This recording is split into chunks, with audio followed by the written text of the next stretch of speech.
दरिया बनी मुंबई के सड़कें, मुंबई फिर पानी पानी। रेलवे पटरी पर चलते दिखे महाराष्ट्र के मंत्री। मुंबई में बारिश ने तोड़ा रिकॉर्ड।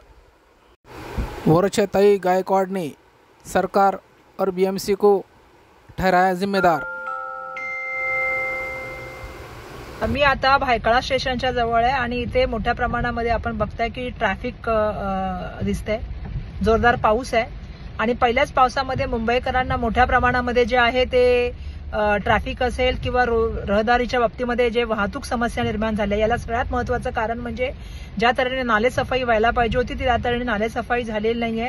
मोठ्या प्रमाणामध्ये जागी जागी पाणी तुंबलंय, गल्यागल्यामध्ये त्या ठिकाणी पाणी तुंबलंय आणि म्हणून मुंबईला जे डुबवण्याचं पहिल्या पावसामध्ये काम केलंय त्याचं उत्तर माननीय मुख्यमंत्री महोदयांना आणि त्या ठिकाणी मुंबई महानगरपालिकेच्या आयुक्तांना द्यावं लागेल। ज्या तऱ्हेने मोठ्या प्रमाणामध्ये ह्या नालेसफाईमध्ये भ्रष्टाचार केला जातो, जे कॉन्ट्रॅक्ट आहेत ते मित्रांना देण्याचं काम केलं जातं आणि या पूर्ण प्रकरणाची चौकशी व्हायला पाहिजे आणि याच्या श्वेतपत्रिका तर निघालीच पाहिजे, परंतु अशा तऱ्हेने मुंबईला डुबवण्याचं ज्यांनी काम केलंय आणि मुंबईला एवढ्या मोठ्या प्रमाणामध्ये त्रास दिवसभरामध्ये देण्याचं काम झालेलं आहे। कारण सकाळी सुद्धा मी एक व्हिडिओ त्या ठिकाणी केला ज्याच्यामध्ये मी सांगितलेलं आहे की मी येत असताना त्यावेळी ट्रॅफिक होतं, आता जात असताना सुद्धा आम्ही बघतोय की पाणी भरलेलं आहे, रस्त्याने ट्रॅफिक आहे आणि मोठ्या प्रमाणामध्ये त्या ठिकाणी लोकांना त्रास सहन करावा लागत आहे।